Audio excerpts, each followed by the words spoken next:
Falenderit të nderuar kryetaret, nderuar gjyqtar.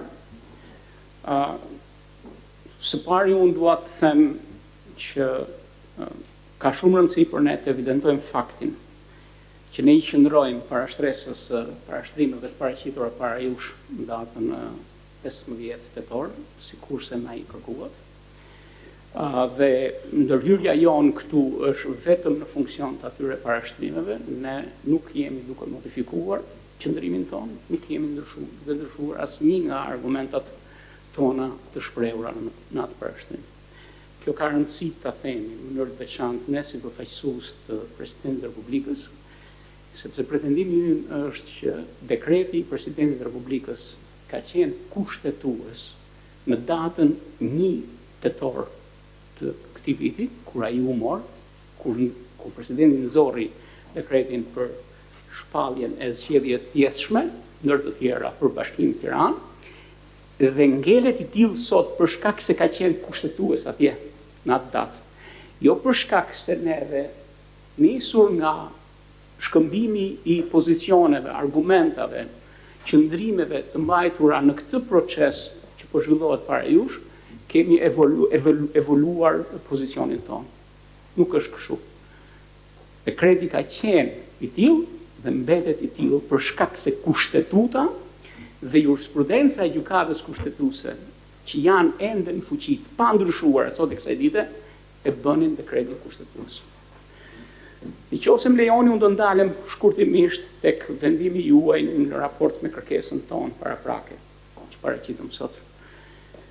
Ju e shihni veten kompetent për të marrë në shqyrtim dhe për të vendosur lidhur me dekretin, për shkak se e shihni atë të lidhur me çështjen e themelit. Për ne është rëndësishme që ju nuk thatë sot që dekreti nuk është akt administrativ, ndryshe nga qëndrimet e mëparshme të gjykatës kushtetuese. Nuk e denatyruat dekretin, nuk ja ndrruat natyrën dekretit. Sigurisht që ju e shihni të lidhur, është e drejta juaj, ne nuk kemi asgjë për të kontestuar në këtë raport, ju jeni sovran në mendimin tuaj, vetëm se ne shohim disa probleme të vogla që ndoshta mund nesër pas nesër t'ju shqetësojnë dhe ju. Për shembull, është krejtësisht normale që për pothuajse shumicën e çështjeve që vijnë përpara gjykatës kushtetuese të gjihet një lidhje me aktet statuese, aktet individuale administrative. Nëse lidhja tërheq kompetencën tuaj për gjykimin e këtyre akteve, shumë shpejt ju mund ndodheni përpara situatës kur ju, për shembull, duhet jepni ose të hiqni leje legalizimi, të jepni ose të hiqni leje ndërtimi, të jepni ose të hiqni autorizime për strehim për të pastrehet, e ku diun se çfarë akti tjetër administrativ mund t'ju vinë në dorë. Kjo është e rrezikshme për gjykatën kushtetuese, sepse nxjerr atë jashtë funksionit vetë kushtetues. Por gjithsesi, ju që I lejuat vetes të drejtën për të tërhequr dhe për të shqyrtuar një akt administrativ, me siguri keni gjetë dhe mekanizmat mbrojtjes nga kjo rrëshqitje. Fakti është që ju në fund të ditës do detyroheni, do të jeni detyruar të merrni një vendim në raport me këtë akt administrativ, në raport me dekretin. Dhe praktikisht do të përballeni me faktin se nuk është çështje e lidhur, nuk është se do bie I pari, vendimi I parë bie dhe I dyti. Do të përballeni me faktin që ju po merrni në shqyrtim dhe po vendosni fatin e një akti administrativ, kur kushtetuta nuk ja u lejon këtë. Kushtetuta I ka autorizuar gjykatën kushtetuese që të marrë dhe të shqyrtoj vetëm 2 akte administrative. Vetëm 2. Aktin e kuvendit për shkarkimin e Presidentit të Republikës dhe aktin e Këshillit Ministrave për shkarkimin e organit të zgjedhur të qeverisjes vendore ose për shpërndarjen e tij në rastet kur kryen shkelje të rënd të kushtetutës ose të ligjeve. Këto ju ka autorizuar kushtetuta. Tani, ndoshta diku sot dëgjuam eventualisht që jeni kompetent për të shqyrtuar të gjithë dekretet e Presidentit të Republikës, pa përjashtim. ekskluzivisht kompetencë e juaja, sepse dekretet e Presidentit të Republikës qekën akte kushtetuese, s'kan asnjë lidhje me gjitha aktet e tjera që nxjerrin organet shtetërore në këtë shtet. Por nëse është e tillë, pse nuk janë keneni 131 i kushtetutës? Pse nuk ka një kompetencë të posaçme që përcakton ekskluzivitetin e gjykatës kushtetuese për të marrë shqyrtim dhe për të gjykuar në themel lidhur me aktet, me dekretet e Presidentit të Republikës? Nëse s'është, do të thotë që kompetencën nuk e keni. Dhe në qoftë se ju vihet përpara si alternativë për shkak të nevojave të subjekteve, kushdo qofshin ato, nuk ka rëndësi, ne që jemi sot këtu, apo të tjerë që do vinë nesër, ju takon ju të rezistoni. Se ju jeni barriera e parë e madhe në mbrojtje të kushtetutës. Para gjithë tjerëve. Të gjithë institucionet e shtetit syti kanë nga ju. Ju rezistoni, rezistojnë të tjerët. Nëse bini ju, binë të gjithë të tjerët. Bile eventualisht të tjerët mund ta kenë dhe të kollajshë, nëse mund mos ta kenë vullnetin të zbatojnë kushtetutën. Kurse ju jeni këtu vetëm për këtë gjë, për të mbrojtur kushtetutën. Prandaj, unë shoh një lloj problemi me këtë çështje, por jam i sigurt dhe kam besim që ju do ta gjeni rrugën e zgjidhjes për këtë.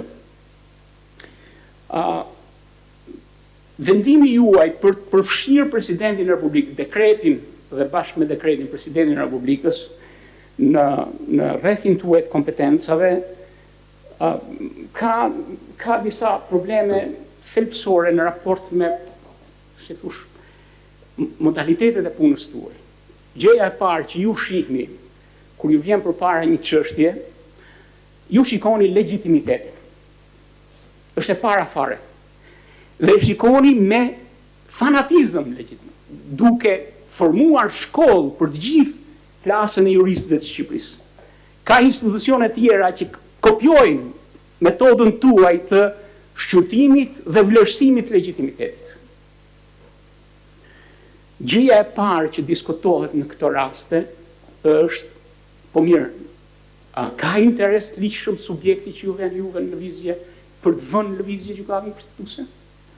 Tani unë nuk kam asnjë lloj nevoje apo dëshire apo dileme për të diskutuar që interesat e kërkuesit janë 100% të lidhura me vendimin e qeverisë që e ka shkarkuar. 100% të lidhura. Që kërkuesi ka të drejtë 100% të ankohet ndaj këtij vendimi të qeverisë që e ka shkarkuar. Por në qoftë se interesat janë 100% të lidhura me atë vendim, atëherë do të thotë me dekretin për shpalljen e datës së zgjedhjeve janë 0% të lidhura. Sepse dekreti për shpalljen e datës së zgjedhjeve nuk i përket fushës së shkarkimit me të cilin lidhet interesi legjitim i kërkuesit. I përket fushës së zgjedhjeve me të cilin kërkuesi mund të shfaqë interes legjitim në qoftë se është potencialisht kandidat për të marrë pjesë në zgjedhje. Ata që duan të marrin pjesë në zgjedhje të pjesshme mund të kenë interesat ligjshme që vinë në kundërshtim me dekretin. Mund të mos jenë dakord me datën 9 nëntor, ose çfarëdo lloj interesi tjetër.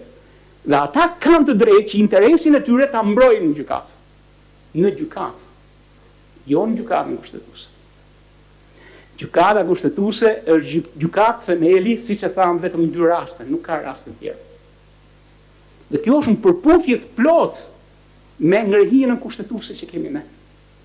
Në qoftë se parimi themelor në kushtetutë është e drejta themelore, është që çdo individ ka të drejtë të mbrojë interesat e veta të ligjshme në gjykatë, në një trup gjyqësore, kjo e drejtë themelore nuk ju referohet ju. Ju s'jeni pjesë e sistemit gjyqësor. Ju veproni si gjykatë vetëm në këtë raste, por nuk veproni gjithmonë si gjykatë. Jeni organi lartë shtetëror. Do të thotë kur flitet për të drejtë themelore të njerëzit, flitet për gjykatën kompetente atje poshtë. Jo për ju. Dhe ju s'keni asnjë interes të përmbysni ngërhinën kushtetuese në raste përjashtimore. të pa specifikuara në kushtetutë. Nuk ka nevojë ta bëni këtë gjë. Tani,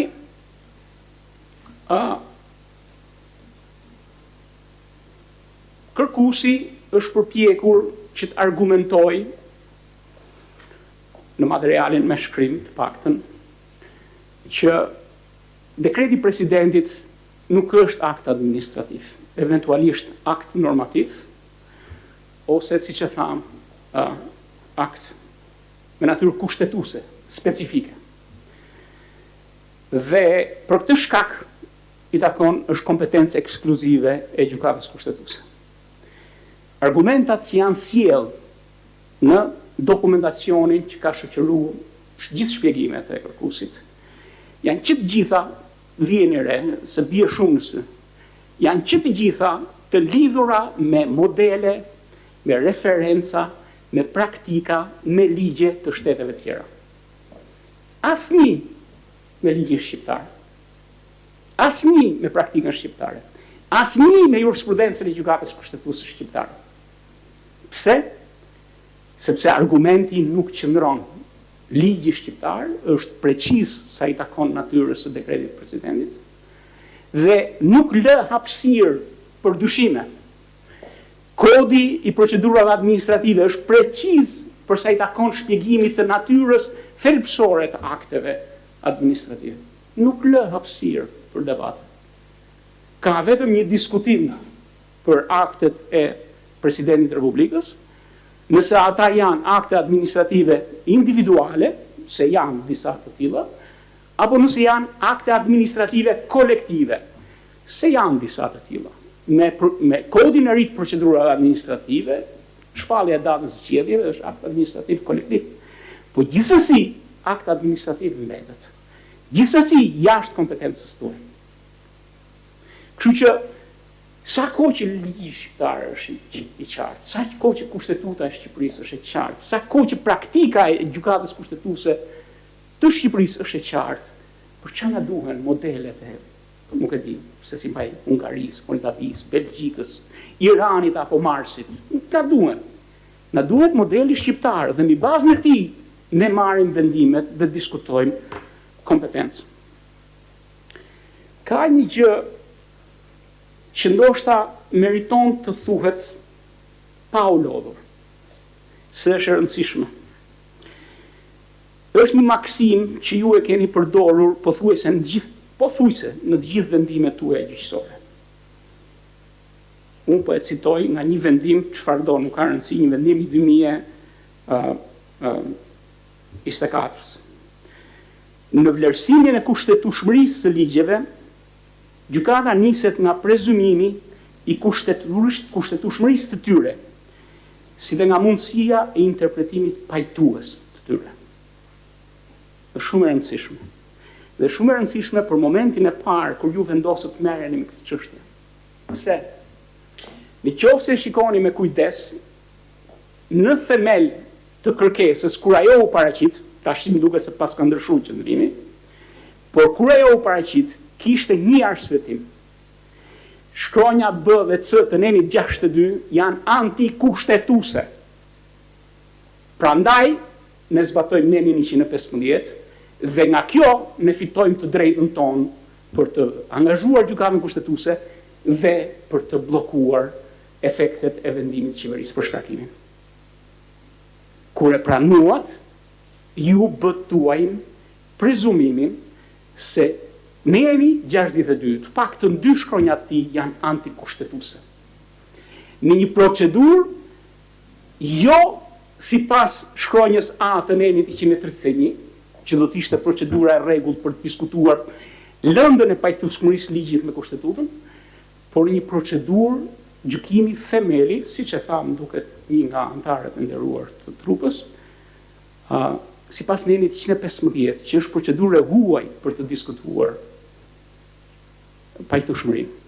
Tani unë jam i vetëdijshëm për faktin që ky prezumim nuk vinte si kërkesë tek ju, vinte si konstatim.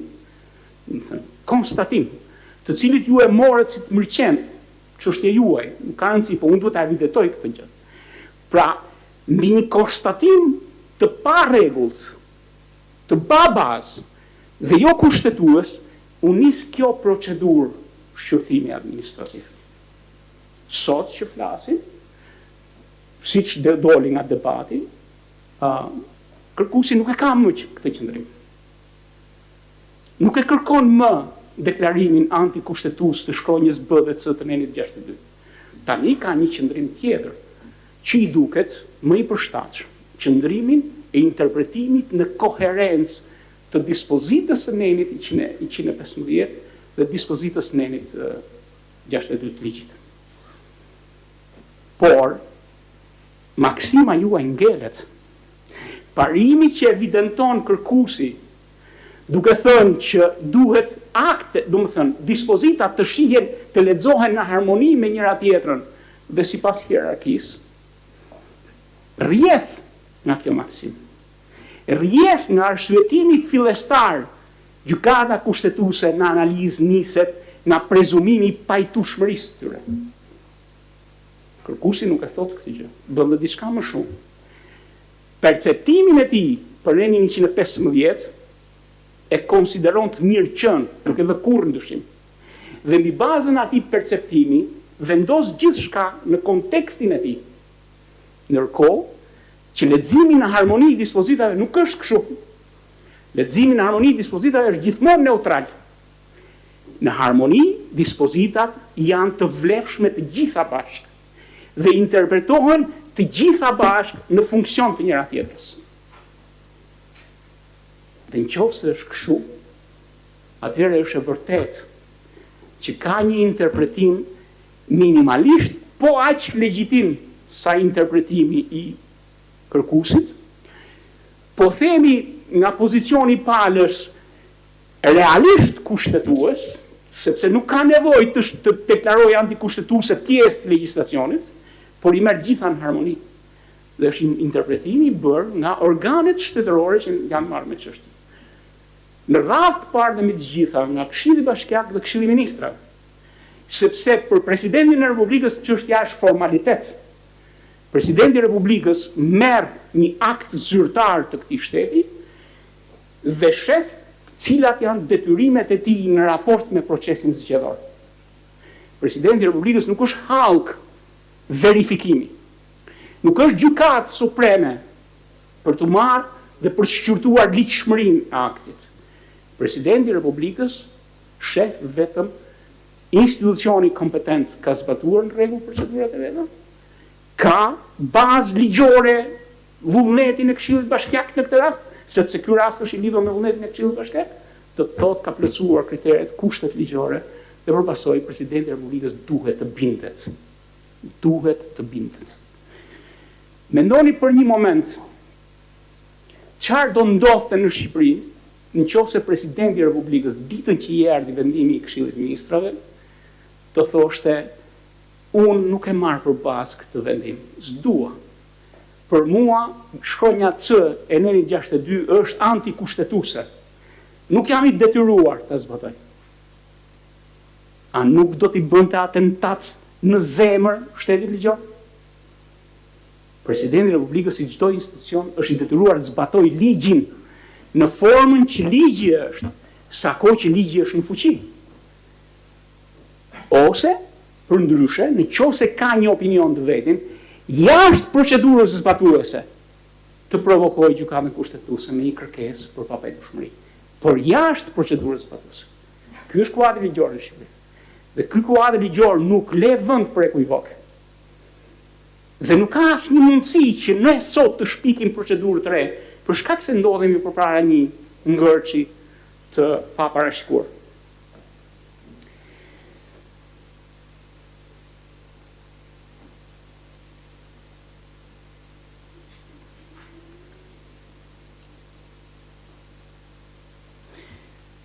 Presidenti i Republikës, për shkak të ngarkesës emocionale që mori ky rast, jo për shkak se ishte i detyruar, sepse qasja e tij është minimaliste në raport me procesin. Procesi ka hallka tjera verifikimi. Presidenti nuk është një nga këto hallka. Po për shkak të ngarkesës emocionale që mori çështja, u ndal thellësisht tek ligjshmëria e procedurës. Dhe presidenti u orientua në verifikimin e ligjshmërisë së procedurës nga jurisprudenca e gjykatës kushtetuese. Dhe ju keni shembuj, ju keni vendime të cilat tregojnë një gjë shumë interesante. Tregojnë që gjykata kushtetuese ka qenë e mendimit jo shumë larg nga sot, bile mund të themi shumë afër nga sot, që neni 115 i kushtetutës nuk është neni që përcakton shkaqet për shkarkimin e kryetarit të bashkisë. E ka thënë gjykata kushtetuese, se themi ne këtë gjë. Neni 115 i kushtetutës është një nen që përcakton garancitë posaçme në rastin kur kryetari i bashkisë apo këshilli bashkiak sulmohen politikisht në ekzistencën e tyre. Po ky nuk është rasti. Ne nuk i futemi dot themelit të çështjes. Ne nuk i futemi dot diskutimit shkronja C qëndron apo nuk qëndron, dhe nëse qëndron sa qëndron. S'është çështja jonë. Nuk e diskutojmë dot këtë punë. Dalim jashtë legjitimitetit tonë. Por, në qoftë se shkronja C është e ndryshme nga shkronja A e nenit 62, kjo do të thotë që neni 115 i kushtetutës nuk ka lidhje me rastin. Nuk mund të ketë lidhje me rastin. Sot, kërkuesi na tha, në fakt janë e njëjta gjë. Okej, unë po e lem një anë diskutimin logjik. Mungesa në punë e një institucioni të zgjedhur nuk është shkelje e kushtetutës, e rëndë e kustetutës. Është mos paraqitje në detyrë, po jo shkelje e rëndë. Sikurse nuk mund të konsiderohet shkelje e rëndë e kustetutës per se dënimi me vendim të formës prerë, shkronja B. Dënimi me vendim të formës prerë është shkak teknik, është një akt i gjykatave të vendit, të cilët në momentin që merr vendimi formë prerë, bëhen në vetvete shkak për shkarkim. Jo ngjarja që ka ndodhur, jo arsyeja pse është dënuar.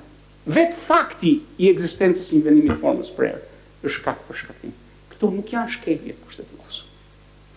Kërkuesi ja u interpreton juve këtë gjë, duke thënë që në fakt janë derivate të njëjtës logjik, sepse ka vetëm një shkak për shkarkimin, që është ai i nenit 115.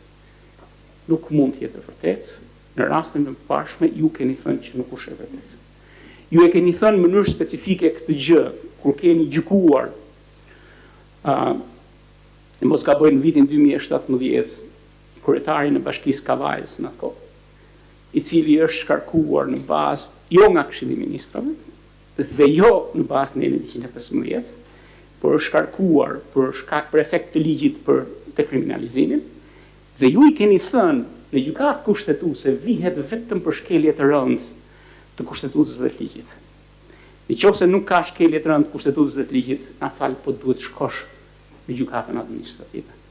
Ky ka qenë vendimi juaj. Dhe situata, pavarësisht se skaku ligjor në këtë rast është i ndryshëm, situata është e njëjtë, sepse është çështje e kompetencës tuaj. Dhe nëse nuk e kanë kompetencën gjykata kushtetuese për shkak të një shkaku të përcaktuar në ligjin për dekriminalizimin, nuk e ka as për shkakun e përcaktuar në shkronjën B dhe C të nenit 62. Nuk e ka, nuk mund ta ketë.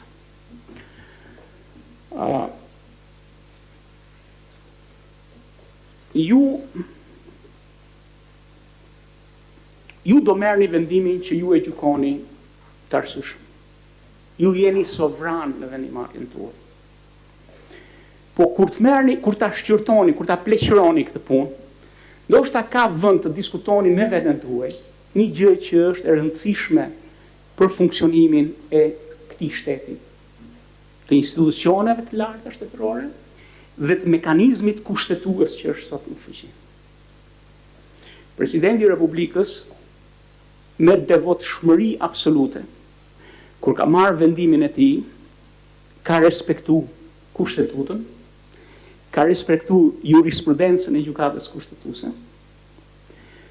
ka respektu kuadrin ligjor, 2 ligje, kodin e procedurave administrative dhe ligjin për veçërisjen vendore. ka respektu autoritet, shumë interesante, ka respektu autoritetin tuaj për të pezulluar shërtimin. Nuk ju ka paragjykuar ju. Ka thënë sa kohë që dy pozicionet ligjore janë kontradiktore me njëra tjetër. Haptazi. Organet e këtij shteti që kanë kompetencën thonë që nuk vepron neni 115, ndërkohë që kërkuesi thotë që vepron neni 115, gjykata kushtetuese ka shumë të lehtë ta ndajë këtë punë. Të thotë, okay, unë e quaj veten kompetente, nuk pyes për asnjërin nga ju, është çështje ime, dhe ju urdhëroj pezullimin e aktit bazë. Pezullimi i aktit bazë do detyronte presidentin e Republikës të ndërmerrte ai veprimet e veta pozitive. Eventualisht të anullonte pjesën e dekretit ose të ndryshonte dekretin, nuk është e rëndësishme kjo tani. Por presidenti do ishte i detyruar të vepronte. Dhe ju e kishit kohën. Presidenti e la procesin deri në fund të afatit vetligjor për t'ju dhënë juve mundësinë që ju të ndërhyjnit. Në fakt ju nuk ndërhyjt. Në mos gaboj, më falni nëse gaboj, ndërhyri zyra e shtypit e gjykatës kushtetuese me një deklaratë kriptike. Çështja është regjistruar, regjistrimi është i barabartë me shpalljen. Zyra e shtypit, jo gjykata kushtetuese. Një deklaratë kriptike nuk thoshte asgjë dhe eventualisht nuk shpjegonte dhe nuk ndriçonte askënd. Nuk i shërbente askujt. Por presidenti kishte të gjithë vullnetin që t'i nënshtrohej një qëndrimi pozitiv të gjykatës kushtetuese. Ajo që është e pakuptueshme është që ju në vend që të pezullonit aktin për cilin jeni me kushtetut kompetent, tërhiqni një akt tjetër për cilin nuk jeni kompetent, për shkak se doni që mos vi pasoja që sjell akti për cilin jeni kompetent. Zgjedhjet caktohen për shkak se ka një akt shkarkimi. Nuk caktohen për qeft presidentit të Republikës. Dhe në qoftë se pezullohet akti i shkarkimit, pezullohet edhe veprimi i presidentit të Republikës. Nuk ndërmerr hapat në vesh. Tani, ne nuk ju paragjykojmë. Ne nuk themi asnjë gjë, as mirë, as keq për gjykatën kushtetuese. Por keni parasysh që vihen institucionet në një pozicion të tillë. Institucionet duhet nxjerrin akte në çdo kohë, se kanë detyra për të zbatuar në çdo kohë. Institucionet udhëhiqen në leximin e kushtetutës nga e shkuara, nga praktika e mëparshme, nga vendimet e mëparshme të gjykatës kushtetuese. Ju jeni të lirë të ndryshoni qëndrimin, jeni sovran për këtë punë. Në qoftë se para 2 vjetësh keni thënë akt administrativ, keni thënë mungesë kompetence, mund t'i thoni të kundërtat sot. Por të kundërtat kanë vlerë për sot e mbrapa. Për ndryshe institucionet nuk veprojnë dot, nuk i ushtrojnë dot funksionet e tyre. Sepse nuk e dinë ç'më mendon gjykata kushtetuese për këtë gjë.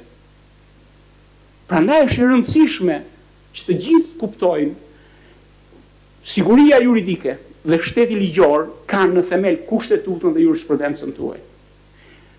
Edhe kushtetuta dhe jurisprudenca mund të ndryshojnë, po duhet të kenë efekt për të ardhmen, jo për atë që ka kaluar. Prandaj ju lutem shumë, ndihmoni institucionet që të zbatojnë kushtetutën dhe të rrinë besnik shtetit ligjor. Mos mbylla, mos u tregoni indiferencë dhe mos u nisni nga një hall, po themi konkret, nisuni nga halli i madh i këtij vendi për të forcuar themelet e tij. Institucionet kanë nevojë për ju, por jo pas derihajt. Kanë nevojë për ju të jeni pararoj. Timoni dhe ecni përpara në rrugën e kushtetutës. Pjesa tjetër është debat konkret, debat hallesh njerëzore, nuk është çështja jonë. Ne kemi këtë merak që ka lidhje me themelet e kushtetutës. Faleminderit.